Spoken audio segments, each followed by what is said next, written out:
Bienvenidos. Damos inicio a la versión especializada en salud del Noticiero Científico y Cultural Iberoamericano NCC. Soy Jonas Birmar y estaré con ustedes en este espacio de la Asociación de Televisiones Educativas y Culturales Iberoamericanas, ATEI, buscando difundir la ciencia y la tecnología a lo largo de América Latina. La capacidad que tenemos para oír nos permite captar los sonidos de nuestro alrededor, para ubicarnos y actuar en respuesta. Por otro lado, quienes padecen algún problema auditivo podrían percibir algunos sonidos o no escuchar nada en absoluto. En relación a esto, en días recientes se llevó a cabo con éxito un procedimiento médico que está por cambiarle la vida a una pequeña con un problema de audición en Honduras. Por primera vez en Honduras se realiza una cirugía de implantación coclear bilateral simultáneo en beneficio de una niña de 3 años con problemas auditivos. Un procedimiento que le permitirá recuperar su sentido del oído y que le cambiará la vida por completo.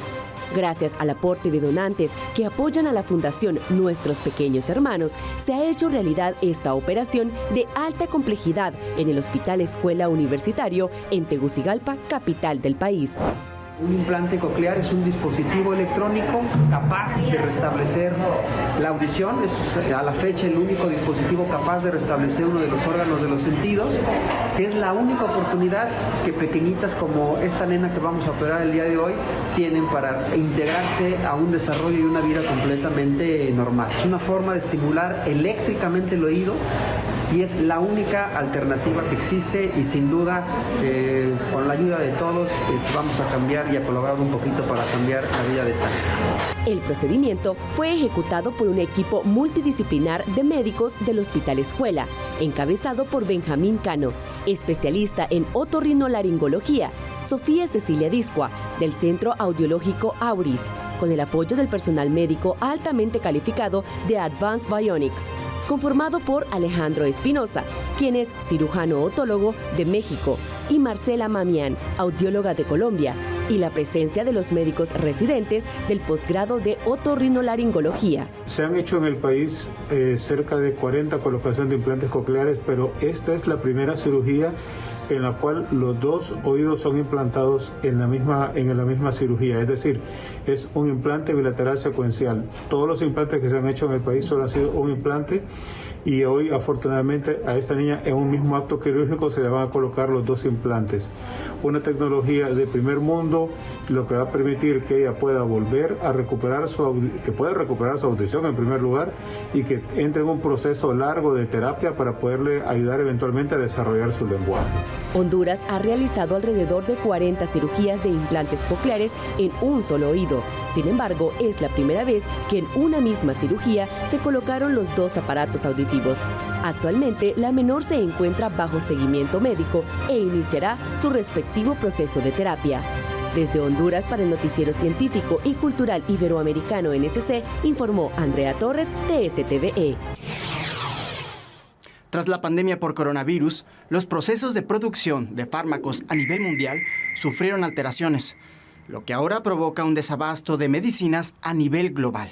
Una escasez que genera rezagos en tratamientos para pacientes con enfermedades específicas, situación que mantiene a hospitales y farmacias brasileñas en incertidumbre.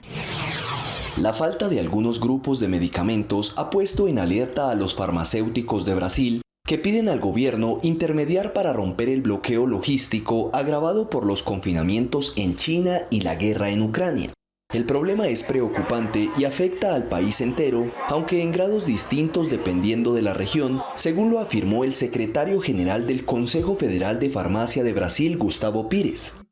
Los primeros avisos surgieron en los hospitales a finales de 2021 y desde hace un mes y medio son una realidad en las farmacias, que están reportando cada vez más dificultades para reponer los inventarios de medicamentos como antibióticos o analgésicos, especialmente pediátricos. La demanda está disparada en este país de 213 millones de habitantes, coincidiendo con la entrada del invierno austral en la mitad sur y un repunte de los casos de dengue y COVID-19. El origen del problema está principalmente en los graves desequilibrios de las cadenas globales de producción y distribución. Brasil fabrica en torno al 70% de los medicamentos que consume gracias a un parque industrial hoy en expansión pero importa más del 90% de las materias primas necesarias para producirlos, principalmente de India y China. Importar esos principios activos hoy es un dolor de cabeza. Los últimos confinamientos en China por la COVID-19 han empeorado la situación, con fábricas paradas y puertos tan importantes como el de Shanghái funcionando con serias dificultades. La guerra en Ucrania ha agravado la crisis logística internacional y disparado los costes de transporte por el alza de los combustibles y falta de contenedores, algo que se arrastra desde la pandemia. La pubertad es esa etapa de la vida en donde el cuerpo de una persona experimenta cambios importantes. Transición que va de la niñez y concluye cuando nos convertimos en adultos.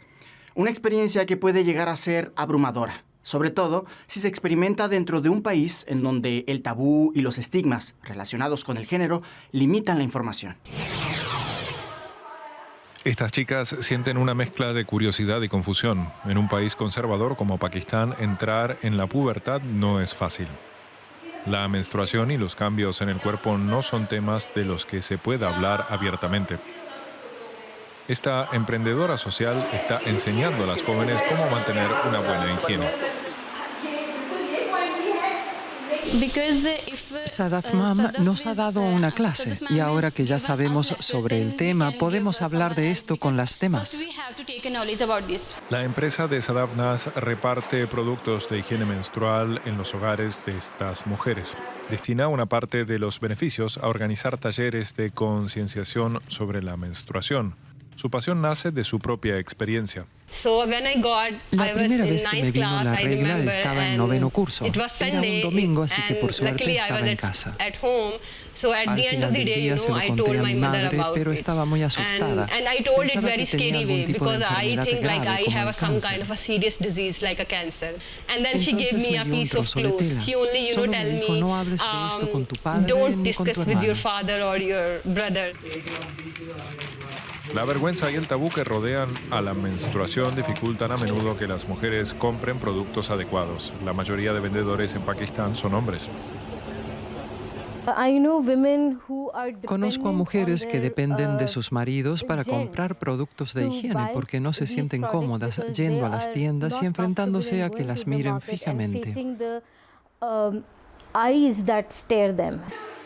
En una sociedad que estigmatiza la menstruación, la mayoría de las jóvenes dependen de sus madres o hermanas mayores para obtener información. Estaba en el colegio cuando me vino la regla por primera vez. No sabía nada al respecto. Cuando volví a casa, mi madre me dijo que esto ocurriría todos los meses. En Pakistán, muchas niñas se quedan en casa cuando tienen la menstruación. Algunas incluso abandonan la escuela. Los productos para la menstruación son caros y a menudo inaccesibles. Por eso Nas enseña a las niñas a fabricar compresas reutilizables. Son más baratas y más respetuosas con el medio ambiente. Estos talleres son gratificantes para Nas, pero dice que Pakistán necesita algunas políticas que rompan los tabúes para que se produzca un cambio real. La menstruación es un proceso sano y natural, un ciclo que comienza con la llegada de la pubertad en las niñas y que termina hasta alcanzar el punto final de su fertilidad. No obstante, situaciones de pobreza y desigualdad impiden que algunas mujeres lleven su proceso menstrual de manera adecuada, por lo que una brigada de productos de higiene en Ciudad de México sale en apoyo a esta primera necesidad. Karen y Alonso son parte de la Brigada Roja, que realiza rondines por el centro de Ciudad de México para apoyar a personas en situación de calle. Esta vez reparten kits de higiene con toallas sanitarias para las mujeres. Son algunas del 17% de mexicanas sin posibilidad de adquirir la canasta básica alimentaria y sin acceso a agua potable o duchas. Es importante que los gobiernos puedan dar productos de gestión menstrual para las mujeres de forma gratuita, pero también que lleven información a esas comunidades excluidas socialmente para que ellas puedan vivir su menstruación adecuadamente.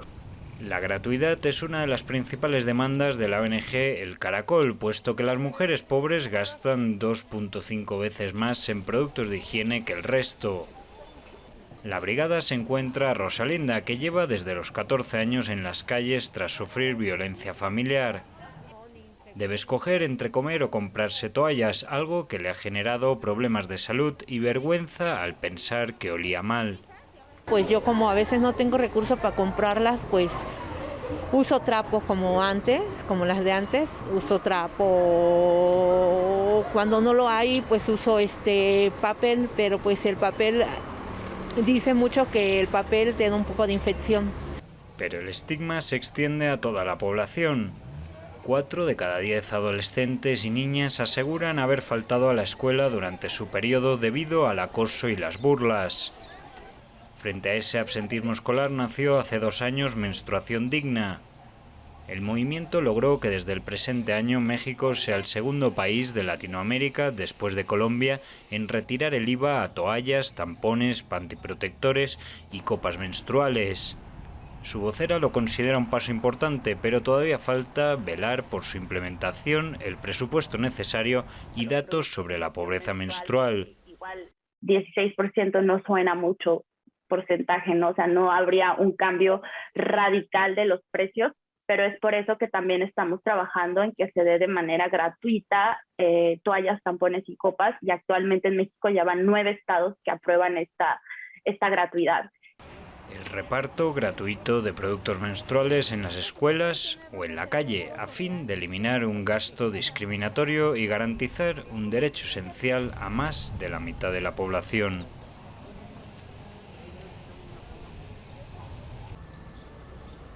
Según una encuesta de Naciones Unidas, tan solo un 5% de los padres y madres mexicanas hablan a sus hijas adolescentes sobre la menstruación y también apenas un 5% del personal de salud incide en el tema. Romper ese tabú es indispensable para avanzar hacia una menstruación digna. Los invito a ser parte de nuestros canales de WhatsApp y Telegram. En un momento regresamos con más.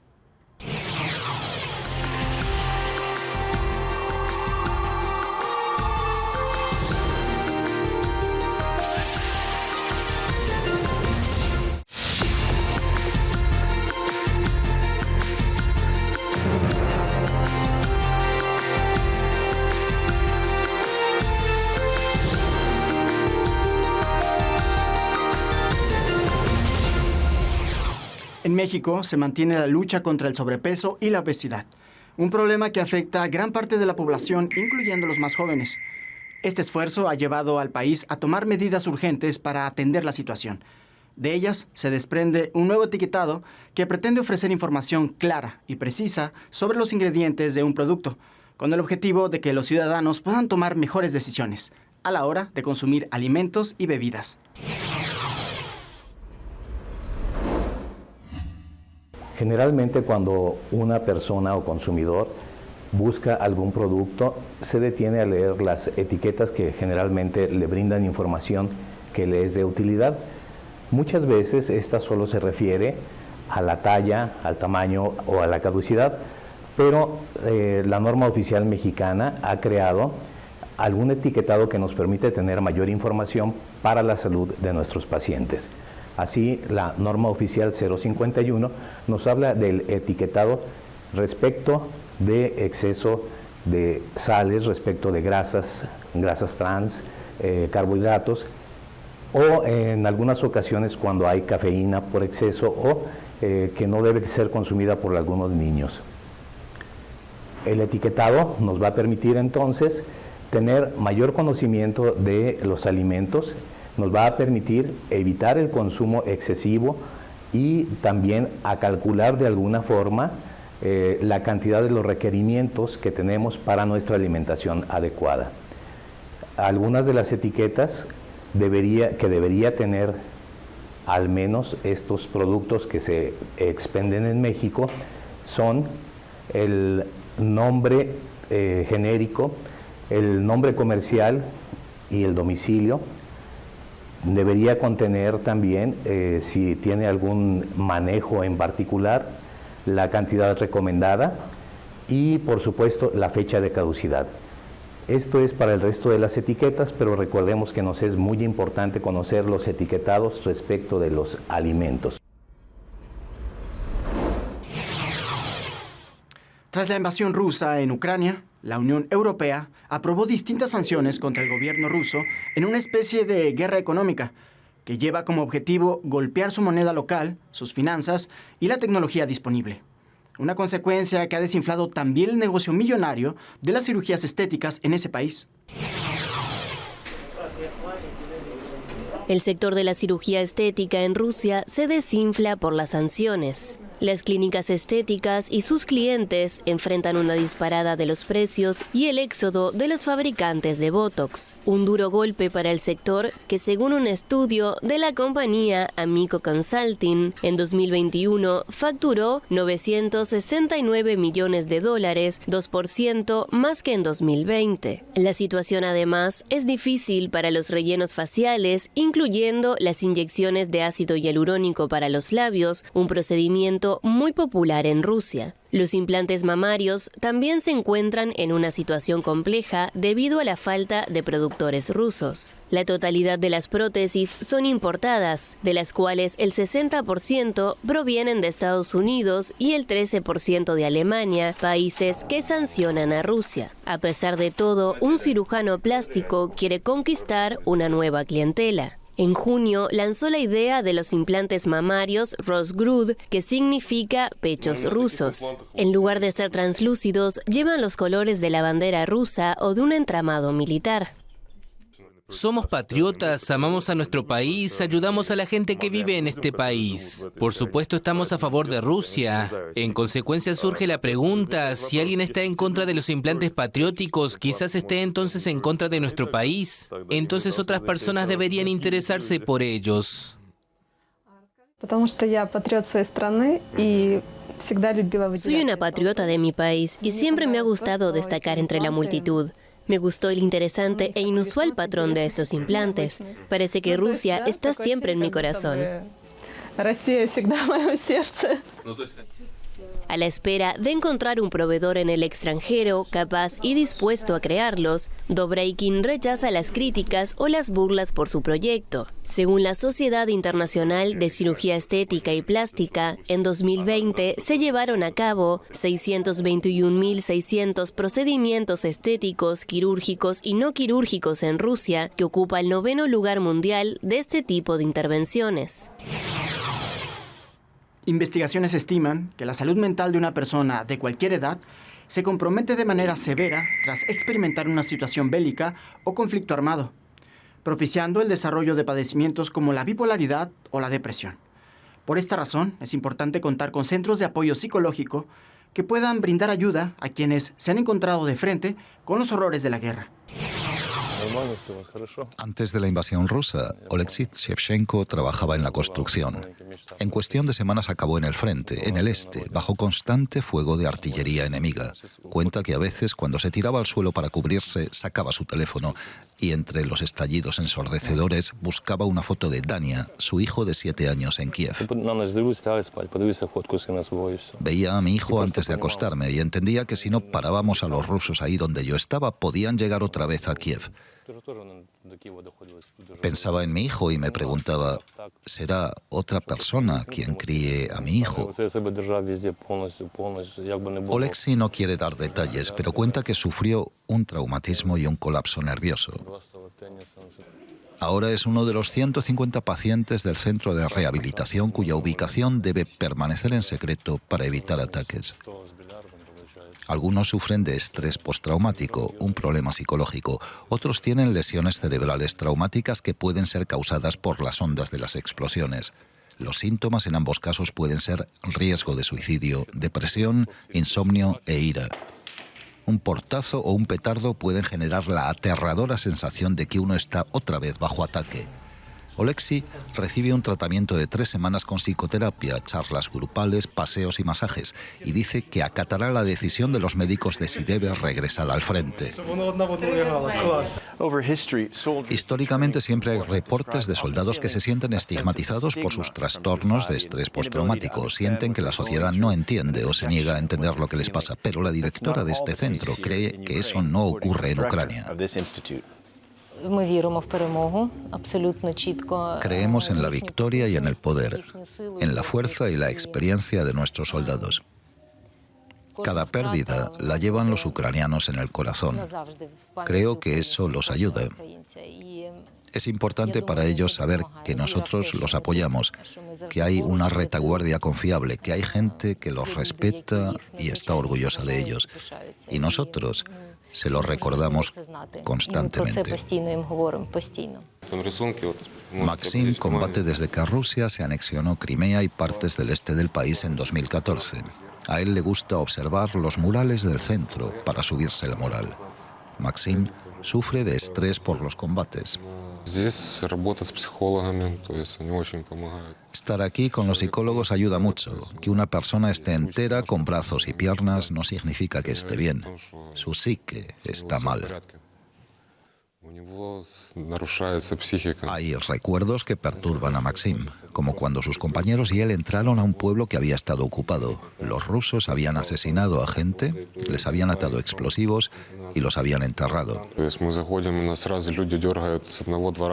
Los vecinos querían que trabajásemos más rápido. Pedían que fuéramos de patio en patio. Tardamos 3 días en limpiar todos los patios y jardines del pueblo. Encontramos 5 cuerpos que eran trampas explosivas. Maxim dice que sus compañeros lo llaman a diario para que vuelva. Él sabe que será difícil, pero siente que debe hacerlo. Durante la ola de infecciones por COVID-19 que vivió China, se implementó una estrategia denominada Cero COVID, una respuesta estricta y contundente del gobierno para contener cualquier contagio. Estas medidas, que lograron confinar a millones de personas al mismo tiempo, hoy son un motivo de discriminación por parte de distintas empresas, quienes prefieren no contratar a quienes hayan contraído alguna vez COVID-19. 2 años y medio después de que estallase la pandemia, los trabajadores chinos que han pasado la COVID-19 se enfrentan todavía a discriminación a la hora de encontrar un empleo, sobre todo a raíz del reciente brote en Shanghái, el de mayor escala hasta la fecha en el país asiático. Varias ofertas de trabajo en medios de Shanghái han publicado abiertamente que si se ha sido alguna vez positivo de coronavirus o se ha trabajado en un hospital provisional, mejor no presentarse a la oferta. Estos requisitos también aparecen en anuncios de puestos de trabajo temporales para grandes empresas como la estadounidense Disney, en fábricas de la electrónica japonesa Omron o del mayor ensamblador mundial del iPhone, la empresa taiwanesa Oxfam, lo que ha desatado la polémica en las redes sociales chinas. Profesionales como el inmunólogo Xuan Xile, citado por medios locales, señala que no es raro que una persona ya curada de la COVID vuelva a dar positivo tras haber recibido la alta y normalmente se debe a residuos del virus en su organismo. Por ello, algunas voces justifican las acciones de las agencias en el contexto de la política de cero COVID aplicada por Pekín, que incluye controles estrictos en la frontera, el aislamiento de todos los contagiados y sus contactos cercanos y confinamientos.